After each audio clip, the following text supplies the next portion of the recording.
네, 이번 주일은 그는 감격의 부활절이었습니다. 제 특송도 참 은혜롭게 특송을 하시고 또 말씀과 또 세례와 성찬식 하나님의 임재가 가득한 예배였습니다. 저처럼 세상에 있다가 예수님을 믿은 안모태 신앙들은요, 처음에는 교회 생활하고 믿음 생활하는 게 전부 다 새로운 거예요. 경험하지 못했으니까 너무나 새롭고 신선하고 이런 참 교회가 참 은혜롭구나, 이렇게 이제 믿음이 시작되는 것이죠. 근데 여러분, 교회 생활 해보면 다 그렇게 오래 은혜가 계속해서 유지가 됩니까? 그렇지 않은 경우가 있고, 또 시험이 오기도 하고 고난이 있기도 하고, 또 이렇게 처음에는 하나님께서 빠르게 응답되다가 또 점점 시간이 지날수록 하나님의 응답이 또 이렇게 늦어지고, 예수님을 믿고 이렇게 지내는 것이 많은 유혹이 있기도 하고, 신앙의 업다운, 다운업이 있게 되는 것이죠. 하나님께서 은혜를 베푸시는 그 신앙의 허니문 기간이 좀 지나게 되면, 이렇게 신앙의 은혜, 그런 허니문 기간이 지나게 되면 붕 뜬 시간이 지나게 되고, 현실이라는 상황 속에서 신앙생활에 흔히 말하는 좀 어려움도 있고 또 힘든 일도 있고, 신앙이 또 땅으로 이렇게 푹 꺼지는 듯한 그 느낌도 있습니다. 사랑하는 성도 여러분, 신앙생활에서 가장 걸림돌은 무엇이겠습니까? 우리가 신앙생활 하는데 가장 걸림돌이 무엇일까요? 오늘 그 해답을 본문을 통해서 자세히 살펴보고자 합니다. 제목이 뭐라고요? 신앙생활에서 가장 걸림돌은 무엇일까요? 남편 마누라 아니고요. 답이 딴 데 있습니다. 자, 5장 1절 같이 있습니다. 시작. 그 후에 유대인의 명절이 되어 예수께서 예루살렘에 올라가시나. 그 후에 동그라미 쳐보세요. 그 후에. 우리 첫 번째 기적 혹시 생각납니까? 요한복음 2장에 가나의 혼인잔치에서 물이 포도주가 되는 사건이 있었죠. 지난주 수요일에는 두 번째 표적이 있었는데 뭡니까?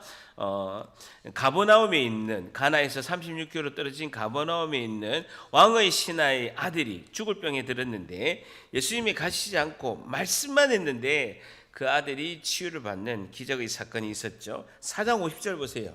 4장 50절, 지난주 수요일 날 우리 들었던 말씀 4장 50절 한번 같이 읽습니다. 시작. 예수께서 이르시되 가라, 내 아들이 살아있다 하시니 그 사람이 예수께서 하신 말씀을 믿고 가더니 라는 것입니다. 내 아들이 살아있다 하시니 그 사람이 예수께서 하신 말씀을 믿고 가나에서 36km 떨어진 자기 집 가버나움에 가보니까 죽을 병에 걸린 아들이 살아나는 두 번째 기적이 일어나게 됩니다. 자, 5장 1절에 보면요, 유대인의 명절이 되어, 유대인의 명절 5월달에 77절을 말하고 있습니다. 5월달에 있을 77절, 유대인의 명절 77절이 되어서 예수님께서 예루살렘에 올라가시게 됩니다. 근데 2절에 보게 되니까요, 예루살렘에 있는 양문, 동그라미 한번 보세요. 양이 다니는 문입니다. 양이 다니는 문을 말하고 있고요. 예루살렘의 서북 쪽에 보면, 예루살렘의 서북 쪽에 보면 양이 다니는 문이 있고, 그 문 딱 나오게 되면 양을 매매하는 가축 시장이 근처에 있습니다. 예루살렘의 성의 서북 쪽에 있는 그 문, 예루살렘 성벽에 있는 양문, 양이 다니는 문에 곁에 히브리 말로 베데스다 동그라미 쳐보세요. 베데스다는 베트 헤스다라는 뜻으로서, 벳은 집을 말하고 있고요, 헤스다는 헤세드, 자비를 말하고 있습니다. 베데스다가 뜻이 뭐죠? 자비의 집이라는 뜻이죠. 자비의 집, 벳, 집이라는 뜻이고요, 데스다가 헤스다인데 헤세드, 자비라는 뜻이고, 자비의 집이라고 하는 못이 있는데 거기에 행각 5이 있고, 줄 쳐보세요. 행각 5이 있고, 행각은 뭐냐면요, 이 베데스다 연못을 제가 성지순례를 가봤는데 지금 거기에 남아 있는데, 이 연못이 얼마나 크냐면요, 폭이 60m예요. 6m가 아니고 폭이 60m고 길이가 96m예요. 엄청나게 큰 연못입니다. 그러니까 폭이 60m고 길이가 96m면 엄청나게 큰 곳인데, 행각은 뭐냐면요, 그 4개의 모퉁이에 큰 기둥이 있고, 기둥을 연결하면서 지붕이 있고, 복도처럼 이렇게 사람이 다니는 길이 쫙 이렇게 사각형으로 있는 거예요. 여러분 이게 중국에 가 보면 만리장성 옆에 보면 중국의 황제 황후들이 하루에 만보를 걷기 위해서 이게 복도처럼 쭉 이렇게 복도처럼 이렇게 쭉 만들어 놓고 지붕을 덮어놔서 거기에 이렇게 하루를 걸으면서 만보를 걷게끔 한 그 중국 황후에 이렇게 운동할 수 있는 그런 것처럼 연못 주변으로 이렇게 지붕을 덮어가지고 큰 기둥을 세워서 이게 쭉 사람들이 다니면서 거기서 이야기도 나눌 수 있는 그 4개의 행각이 있고 연못 중앙에 또 행각이 있는 아주 5개의 행각일 정도로 큰 연못입니다. 아주 큰 연못임을 알 수가 있죠. 자, 그런데요 3절에 보면 그 안에 많은 병자, 특별히 맹인, 다리 저는 사람, 혈기 마른 사람들. 혈기 마른 사람은요 손과 발이 마비된 사람을 말하고 있습니다. 손, 발이 혈액순환이 말라가지고 마비된 사람이 누워서 줄 쳐보세요. 물의 움직임을 기다리니라는 것이죠. 이걸 간헐천이라고 하는데요. 간헐천이라고 하는데 이것은 뭐냐면요. 때때로 이 큰 연못에서 안에서 물이 이렇게 싹 솟아오르면서 물이 이렇게 소용돌이처럼 이렇게 움직이는 경우가 있다라는 거예요. 아시겠죠? 연못에 물이 이렇게 솟구치면서 물이 이렇게 싹 움직일 때 간헐천이라고 하는데 그때 아주 이렇게 전래된 이야기가 내려오고 있는데 4절에 보면 이는 천사가 가끔 이 베데스다 연못에 내려와서 물을 움직이게 하는데 움직인 후에는 줄 쳐보세요. 먼저 들어가는 자는 먼저 동그라미 쳐보세요. 먼저 들어가는 자는 어떤 병에 걸렸든지 낫게 되밀어라. 근데 많은 간헐천의 연못이 예루살렘에 있는데 이 베데스다 연못은 다른 간헐천에 비해서 각종 질병에 매우 효염이 있다고 전래돼서 이야기가 내려오고 있는 이 베데스다 연못이죠. 근데 먼저 들어가는 자는 경쟁에서 이기는, 지금 성경에서 먼저라는 단어를 썼다는 것은요 세상적인 방법, 세속적인 방법임을 암시하고 있는 거예요. 그러니까 먼저 들어간다는 건 치열하게 성공적으로 막 경쟁을 해서 딱 소용돌이 치는 연못에 제일 먼저 들어간 사람을 병을 낫더라라는 그런 이야기가 내려오고 있었고 실제로 유대 전승에는 그런 일이 있었다라고 하고 있습니다. 자, 5절에 보니까 거기 38해 된 병자가 있더라. 38년 동안 거동을 못하고 누워있는 병자가 있게 된다라는 것이죠. 얼마나 38년 동안 거동을 못하고 거기 누워있으면 얼마나 힘들었겠습니까? 자, 6절 한번 같이 읽습니다. 6절 시작. 예수께서 그 병이 벌써 오래된 줄 아시고 이르시되 내가 낫고자 하느냐. 줄 쳐보세요. 내가 낫고자 하느냐는 것이죠. 예수님께서 이 38년 된 병자를 보고 병이 벌써 오래된 줄 아시고 이르시되 내가 낫고자 하느냐라는 것입니다. 예수님은 38년 동안 병으로 인해서 일어나지도 못하고 누워있는 이 병자에게 우리가 생각해도 너무나도 당연한 질문을 하는 것이죠. 내가 낫고자 하느냐. 당연한 거 아닙니까? 38년 된 병자의 소원이 뭐겠습니까? 병이 낫는 거잖아요. 근데 예수님께서 너무나 당연한 질문을 굳이 할 필요 없는 질문을 내가 낫고자 하느냐라고 질문을 합니다. 여러분, 우리가 주님께 매일 기도하면서 기도 제목을 올려드립니다. 모든 것이 하나님 나라의 일이고 주님이 기뻐하시는 일이라고 생각하면서 하나님께 기도를 합니다. 저는요 24년 동안 매일 기도하면서 하루도 제 욕심을 가지고 기도한 적은 없었습니다. 다 하나님 나라의 일이고 하나님 일이고 하나님 기뻐하는 일임을 확신하고 기도하고, 저는 대부분 기도의 90%를 중보기도를 평신도 때부터 쭉 해왔습니다. 평신도 때 문득 제가 하나님, 이렇게 하나님이 기뻐하시는 일이고 주님이 원하시는 일인데 이 소원을 하나님께서 이루어 주십시오라고 기도를 하고 있는데, 문득 제가 평신도 때 문득 예수님께서 기도하는 저에게 이렇게 질문을 합니다. 마치 38년 된 병자가 당연하게 소원인 내가 낫고자 하느냐라고 예수님이 질문하신 것처럼 제가 막 기도 제목을 가지고 기도하면 주님이 뜬금없이 저한테 질문을 하세요. 그 기도 제목 이루어지면 뭐 하려고?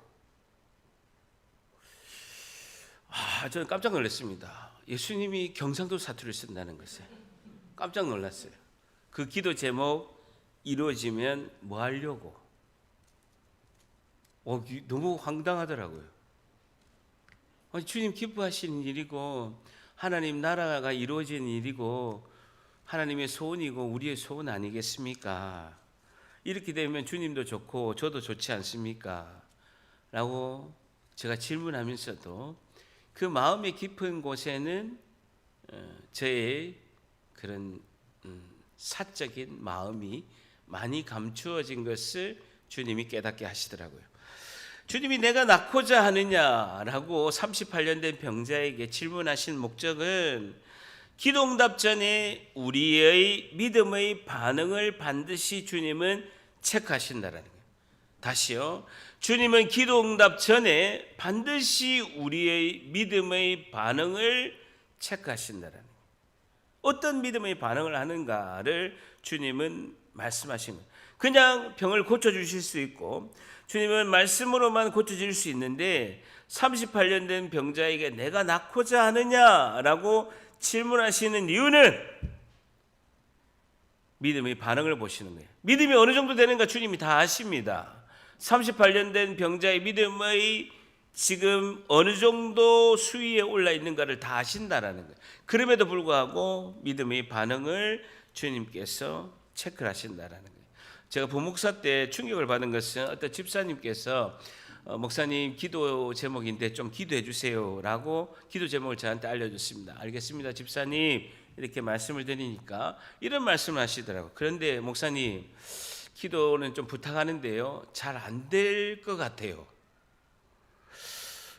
기도 전에 얼마나 힘이 빠졌는지 제가 모릅니다. 여러분 기도는 반드시 하나님이 들으시고 이루어 주실 줄 믿습니다.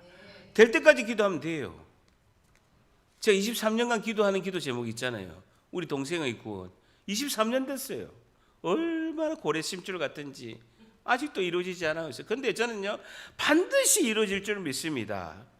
왜냐면 제가 안 되면 제 죽을 때까지 기도하고 그래도 우리 동생이 저보다 좀 더 산다고 한다면 안 되면 우리 자녀에게 유산으로도 물려줄 거예요. 될 때까지 기도할 거예요. 반드시 이루어집니다. 반드시. 자, 다시요. 내가 낫고자 하느냐? 당연한 질문을 예수님께서 하십니다. 자, 7절 같이 한번 있습니다. 7절 시작. 병자가 대답하되 물이 움직일 때 나를 못에 넣어주는 사람이 없어 내가 가는 동안에 다른 사람이 먼저 내려가. 병자가 대답하되 보세요. 예 주님 낫고자 합니다 라고 대답을 해야 되잖아요. 여러분 상식적으로 보세요. 예 주님 낫고자 합니다. 제 병을 고쳐주세요 라고 해야 되는데 굉장히 긴 대답을 합니다. 주여 물이 움직일 때 나를 못에 넣어주는 사람이 없어 내가 가는 동안에 다른 사람이 먼저 내려가나이다. 이 이야기를 듣는 주님이 얼마나 힘이 빠지시겠습니까? 그의 대답은 절망이 가득합니다. 38년 동안 이 병자는요 희망을 접은 채 절망에 익숙하였던 것입니다. 소망을 포기하는 모습. 나는 안 되는 모양이다. 물이 움직일 때 나를 못에 넣어주는 사람이 없어. 줄자 보세요. 체념의 그런 절망의 실패의 원인을 남에게 돌리고 절망에 익숙한 이 병자의 모습을 볼 수가 있습니다. 나를 움직일 때 나를 못에 넣어주는 사람이 없어서 내가 병이 고칠 수 없다라는 거예요. 육체보다 이 절망의 마음이 더 심각한 병입니다. 여러분 절망의 이 마음, 육체의 질병보다도 더 심각한 병이 이 절망의 마음이라는 거예요. 여러분 우리에게 고난과 질병이 올 수 있습니다. 그러나 이 고난과 질병도 이길 수 있는 힘을 주님이 주실 줄 믿습니다. 이 38년 된 병자의 이 생각을 잘 읽어보세요. 병이 낫는 것보다, 새롭게 병이 낫는 것보다 예수님 당장은 나에게 몇 푼의 동전을 주시고 나에게 좀 먹을 것을 좀 제공해 주시고 내가 필요한 것을 좀 채워주시는 것이 오히려 지금 나에게는 희망입니다, 이런 뜻이에요. 나에게 몇 푼의 돈 좀 집어주시고 나에게 동전이나 좀 주시고 내가 필요한 걸 좀 얻어다 주시는 것이 오히려 나에게는 지금 희망입니다. 당장에 조금 도움이 되게 하시는 것이 지금 저에게는 희망입니다 라는 것이 이 마음의 숨은 마음이라는 것입니다. 여러분, 모두가 그런 것은 다 아닌데요, 전도를 해보면요, 너무 부자도 너무 가난해도 전도가 어렵습니다. 너무 부자면요 교만에 익숙하고, 너무 가난하면 실패에 익숙하고 마음이 폐쇄적인 분들이 상당히 많이 있습니다. 그래서 너무 가난하고 너무 부자도 전도하기가 참 어렵습니다. 여러분, 제가 신앙의 초기에 길에서, 그리고 제가 근무했던 건설 현장에서 참 어려운 분들을 너무나 많이 도와줬습니다. 그 주님이 주시는 마음이었습니다. 제가 주님께서 물질을 부어주시니까 그 어려운 분들에게 눈에 보이면 주님이 감동되는 대로 많이 도와드렸습니다. 대가를 바라고 그렇게 한 것은 아닌데 식사를 하라, 그리고 또 이제 도와드리는 마음에서 이렇게 제가 지갑에 있는 돈을 이렇게 드리면요, 이분들은 그 식사를 하는 게 아니고 방금 먹었던 그 술을 또 사서 또 이렇게 술을 또 드시고 또 드시는 것을 이렇게 보면서 제가 느낀 게 있습니다. 가장 무서운 것이 익숙합니다. 가장 무서운 것은 익숙합니다 라는 생각이 들었습니다. 여러분, 신앙에서 가장 걸림돌에 방해가 되는 것은요, 익숙함입니다. 익숙함. 그 익숙함을 딛고 일어서야 믿음의 주인공, 은혜의 주인공, 기적의 주인공이 될 줄 믿습니다. 우리에게 주시는 첫 번째 교훈은요, 성도는 익숙함에서 벗어나고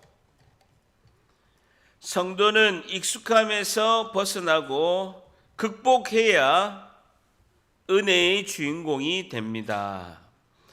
성도는 익숙함에서 벗어나고 극복해야 은혜의 주인공이 됩니다 라는 것이죠. 은혜의 주인공이 됩니다 라는 것입니다.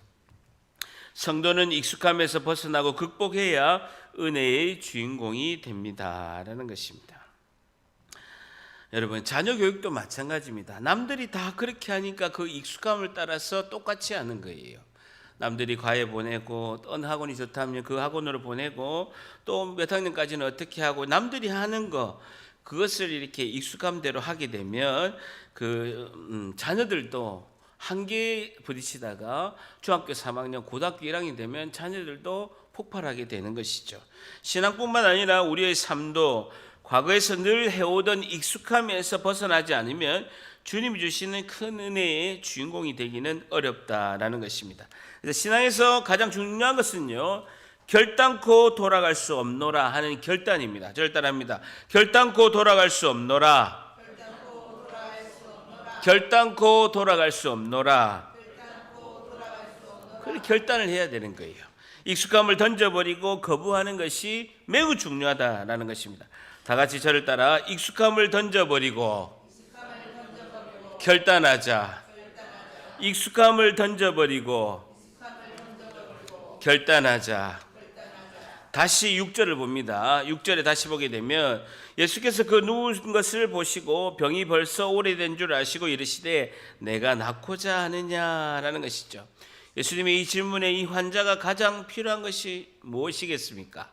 이 환자에게 가장 필요한 것은요, 지금 이대로 살아가면 안 된다라는 인식이 있어야 돼요. 이대로는 아니다라는 생각이 돼야 되는 거예요. 여러분, 삶의 변화의 첫 번째 스타트는요, 지금 이대로는 도무지 아니다라는 생각이 있어야 되는 거예요. 지금 이대로는 살 수 없다라는 그 인식이 있어야 된다는, 현상 유지를 거부하는 결단이 있어야 됩니다. 삶의 변화는 결단이 없으면 시작될 수가 없는 거예요. 이대로는 아닌 것 같다. 현상 유지를 내가 거부해야 되겠다. 익숙함에서 내가 벗어나야 되겠다 하는 마음의 선언이 필요할 줄 믿습니다. 이대로는 살아가면 안 된다라는 거예요. 이대로는 아니다라는 거예요. 이제는 변화해야 된다라는 것이죠. 결단코 돌아갈 수 없노라. 건강이 안 좋으면요, 이대로는 안 된다라고 생각해서 운동하고 음식 조절하고 걸어야지 건강 회복이 될 수 있다는, 저도 익숙한 살과 헤어지려고 합니다. 잘 안 헤어지더라고요. 적게 먹는데 안 빠져요. 여러분, 적게 먹으면, 저는 굉장히 몸이 정직하거든요. 먹는 만큼 그대로 살이 돼요. 그럼 적게 먹으면 빠져야 되잖아요. 아닌 것 같아요. 방법을 모르겠어요. 어쨌든 익숙한 살과 이제는 빠이빠이 하려고 합니다. 자, 보세요. 7절에 보게 되면요, 병자가 대답하되 주여 물이 움직일 때 나를 못에 넣어주는 사람이 없어. 내가 가는 동안에 다른 사람이 먼저 내려가나이다 라는 것입니다. 내가 가는 동안에 다른 사람이 먼저 내려가나이다. 38년 된 병자는요, 자신이 병 고침을 받을 수 있는 방법이 다른 사람보다 새치게 해서 먼저 내려가야 병이 나을 수 있습니다 라고 세상적인 해답을 예수님에게 말씀하고 있는 거예요. 잘 보세요. 굉장히 7절의 본문을 잘 보십시오. 이 병자의 해답을 주님께 제시하고 있습니다. 내가 가는 동안에 이 연못에 물이 웽하고 돌 때 내가 갈 때 다른 사람보다 먼저 내려가면 내 병이 낫습니다 라고 예수님께 제시하고 있습니다. 세상적인 해답을 쫙 가지고 손에 쥐고 이것을 주님께 도와달라고 지금 말씀하고 있는 거예요. 우리 기도도 잘 보세요. 우리 기도도 세상적인 해답을 쫙 가지고 주님, 이것이 답이니까 주님께서 이루어 주시옵소서라고 기도하는 거예요. 지금 이 38년 된 병자가 예수님에게 이렇게 말씀하고 있습니다. 주님, 연못에 물이 움직일 때 다른 사람보다 먼저 저 연못에 들어가도록 도와주세요. 그러면 병이 나을 것 같습니다 라고 내가 낫고자 하느냐에 대한 해답을 예수님에게 전달하는 거예요. 우리 기도도 그렇다라니까요. 답을 가지고 있어요. 답이 세상적인 해답이에요. 주님, 내 생각에는 이게 답인데 이렇게 이루어지도록 주님 도와주세요 라고 기도한다라는 거예요. 이상하죠. 우선은 주님의 뜻과 주님의 방법을 물어봐야 되는데 내가 답을 쥐고 있어요. 이 방법대로 해주세요 라고 기도한다라는 거예요. 이 38년 된 병자가 이렇게 대답하고 있잖아요. 낫고자 하느냐? 내가 먼저 들어가게끔 좀 도와주세요. 그럼 나을 것 같습니다. 그렇게 지금 예수님에게 말씀하는 겁니다. 우리가 생각하는 익숙한 세상의 방법이 옳은 것인지 아닌지를 먼저 주님에게 물어봐야 된다라는 거예요. 예수님이 행하시는 방법은요, 우리의 세상적인 해답과 생각과 다른 경우가 대부분입니다.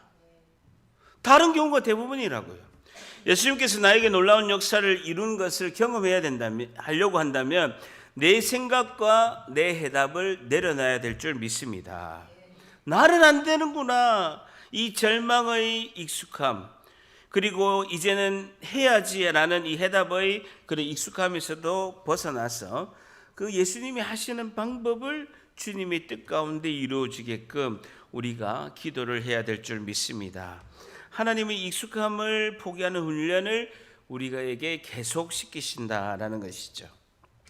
제가 부산의 부목사 때 제 잘 아는 지인이, 여러분, 저희 모교회를, 해운대 운하교회를 20년 동안 다니면서, 여러분 20년 동안 매주 주일 예배를 드리면서 세례도 안 받고 교회를 다니는 분이 계셨습니다. 그분은 아파트를 이렇게 분양하시는 분인데요, 저하고도 너무 잘 알죠. 제가 백성건설 있을 때도 잘 이렇게 알고 그분하고 술도 여러 차례 먹었던 분이에요. 근데 제가 회심해서 예수님을 믿어서 교회 가보니까 예배당에 앉아 있는 거예요. 엊그저께 나랑 술 먹었는데, 와, 저분이 교회를 다녔냐 하는데, 저분은 정말 놀란 건요, 저는 얼마 안 있어서 목회자가 되고 이게 부목사까지 됐습니다만은 그분이 20년이 넘게 교회를 다니면서도 세례를 안 받고 계속 매주 교회를 다니는 거예요. 그래서 제가 세례를 받고 빨리 집사도 되시고 하셔야죠. 저는 이렇게 목회자도 됐는데 라고 이야기를 드리니까 김 목사님, 제가 매주 교회에 나올 수 있도록 기도 부탁합니다 라는 거예요. 여러분, 주일 성수 기도 제목을 20년 하는 거예요. 20년. 실화예요, 실화. 신앙이요, 1mm도 전진하지 못하는 거예요. 1mm도 전진하지 못하는, 자기의 생각의 틀이 확실하게 있는 거예요. 자기의 생각의 틀이 있는 이상은요, 1cm도 믿음이 전진하지 않습니다. 20년 동안도 초등학교 1학년 믿음의 수준에서 그대로 머물러 있는 거예요. 자, 8절을 봅니다. 8절 한번 같이 있습니다. 시작. 예수께서 이르시되 일어나 내 자리를 들고 걸어가라 하시니, 일어나 내 자리를 들고 걸어가라 라고 예수님 말씀하신 겁니다. 예수님은 베데스다 연못에는요 전혀 관심도 없고, 그 연못에 들어가서 치유하는 것은요 더더욱 관심이 없습니다. 주님의 방법은 그게 아니기 때문에 베데스다 연못 60m에서 90m 되는 그 큰 연못에 관심이 전혀 없고, 더군다나 안에서 물이 소용돌이 칠 때 이 환자가 들어가는 것은요 더더욱 관심이 없습니다. 예수님은 오직 병자만을 보고 말씀을 선포하십니다. 일어나 내 자리를 들고 걸어가라 라고 말씀하고 있습니다. 38년 된 병자의 치유 방법은요 신통방통한 연못이 아니라 오직 예수님의 말씀이 해답인 줄 믿습니다. 우리는 문제 해답을 이렇게 생각할 수 있습니다. 연못에 새치기해서 들어가서 그렇게 남들이 치유된 것처럼 나도 그렇게 치유해야지, 남들보다도 이렇게 성공하려면, 남들보다도 이렇게 빨리 치료하려면 남들보다 먼저 새치기 해야 돼. 7절에 나를 못에 넣어주는 사람이 없어. 그러면 내가 인맥을 다 동원해서, 내가 아는 권력을 다 동원해서 사람들에게 도움을 요청해야 돼. 이 세상적인 희망, 이것은 더 이상의 희망이 아닌 줄 믿습니다. 우리의 유일한 희망은 살아있는 예수님의 말씀인 줄 믿습니다.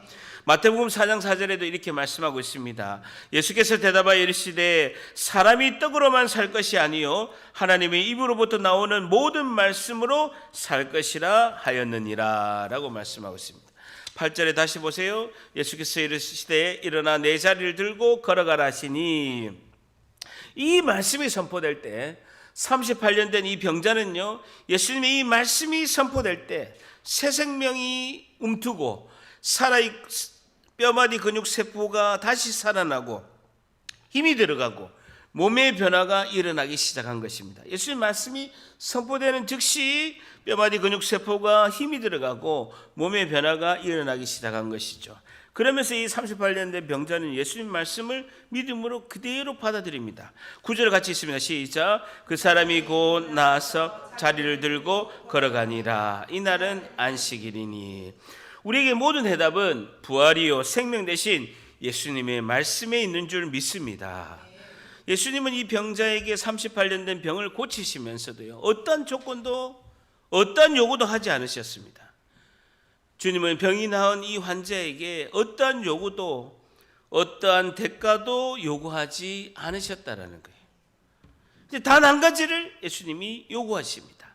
5장 14절, 요한복음 5장 14절 같이 있습니다. 시작. 그 후에 예수께서 성전에서 그 사람을 만나 이르시되 보라 내가 나았으니 더 심한 것이 생기지 않게 다시는 죄를 범하지 말라 하시니, 더 심한 것이 생기지 않게, 줄쳐보세요. 보라 너가 나았으니 더 심한 것이 생기지 않게 다시는 죄를 범하지 말라라는 것입니다. 더 심한 것이 생기지 않게.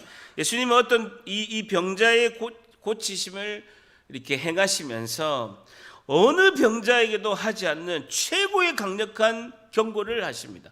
어떤 병자에게도 병을 고치시고 예수님께서 이 정도 강도의 세기로, 이 정도 강도로 이야기한 환자는 이 38년 된 병자밖에 없습니다. 더 심한 것은 뭡니까? 38년보다 더 긴 투병의 기간이 있는 병이 올 수 있다는 거예요. 다시요. 더 심한 것은 뭐냐면요, 더 심한 것이 생기지 않게 다시는 죄를 범하지 말라. 더 심한 것이 뭡니까? 38년 동안 너가 병자로서 고생했지. 더 심한 것은요 38년 이상의 병이 생길 수 있다라는. 두 번째는요, 육신의 병보다 더 심한 병이 뭡니까? 죄로 말미암는 영혼의 마비 현상이 올 수 있다라는 거예요. 영혼의 더 무서운 영혼의 마비 현상이 올 수 있다는 거예요. 여러분, 영혼의 마비 현상이 오면요, 육신의 병은 죽다가 예수님을 믿으면 천국 갈 수 있습니다. 근데 영혼의 마비 현상, 육신의 병보다 더 무서운, 더 심한 영혼의 마비 현상이 오면요, 천국에 갈 수가 없다라는 거예요. 얼마나 더 심한 병이겠습니까? 바로 전에 오늘 새벽기도 말고 지난주 금요일 날 새벽기도 한 누가복음 11장 24절에는 새벽기도 때 제가 이 본문의 설교 말씀을 했습니다. 더러운 귀신이 사람에게 나갔는데 이 더러운 귀신이 사람에서 나가면서 물이 없는 곳을 찾아다닙니다. 물이 없는 곳을, 하나님 말씀이 없는 곳을 이 귀신들이 찾으려고 갔는데 찾지 못했는데, 자기가 나중에 이게 돌다 보니까 자기가 나왔던 집을 보게 된 거예요. 이 집이 깨끗하게 청소가 된 거예요. 말씀이 없는 거야. 물이 없는 거예요.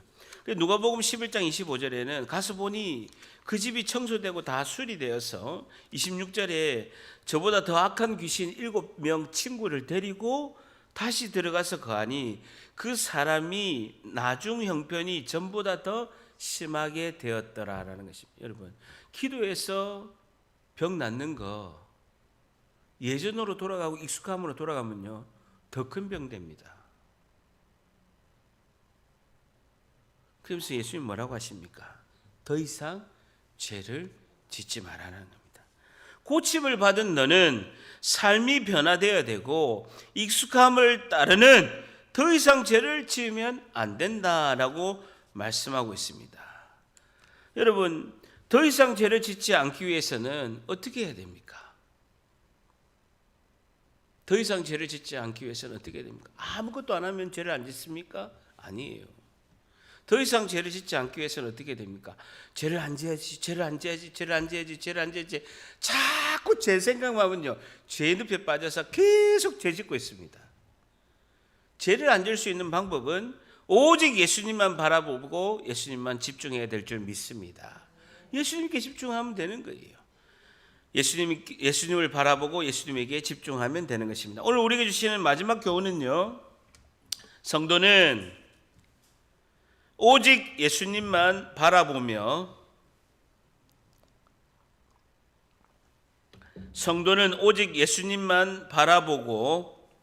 집중함에 익숙해야 합니다.